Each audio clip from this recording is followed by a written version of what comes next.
మంత్రి ఉత్తమ్ కుమార్ రెడ్డి మీడియాతో మాట్లాడుతున్నారు. లైవ్ చూద్దాం. 10 ఏళ్ళు ఎందుకు చేయలేదు?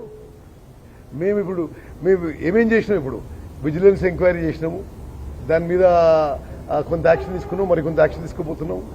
మేము NDSA టీంని ఇన్వైట్ చేసింది మేమే, అది ఎంక్వైరీ నడుస్తుంది. ఇప్పుడు జ్యుడిషియల్ ఎంక్వైరీ కోసం చీఫ్ జస్టిస్కి హైకోర్టు జడ్జి ఏమని చెప్పినాం, వాళ్ళు ఇప్పుడు హైకోర్టు జడ్జి స్పేర్ చేయలేమని చెప్పినారు. మేము retired supreme court judge, high court judge గురించి ఆలోచన చేస్తున్నాం. దాని గురించి క్యాబినెట్ లో నిర్ణయం తీసుకున్నాం. 7వ బ్లాక్ సంబంధించిన ERT టెస్ట్ రిజల్ట్ వచ్చేసింది, అది మీకు రిపోర్ట్ వచ్చిందా? దాంట్లో ఏం ఫైండింగ్స్ ఉన్నాయి? ఇప్పుడు బ్లాక్ 7 కాదు, అన్ని బ్లాక్లలో ఆ టెస్ట్ చేయించబోతున్నాం. ఆ టెస్ట్ రిపోర్ట్లు కూడా NDSAకి సబ్మిట్ చేయబోతున్నాం. Okay, thank you. రేపు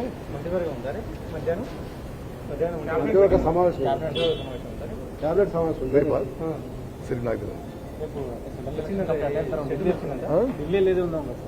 రేపు సెంట్రల్ ఎలక్షన్ కమిటీ మీటింగ్ ఉంది రేపు ఢిల్లీలో.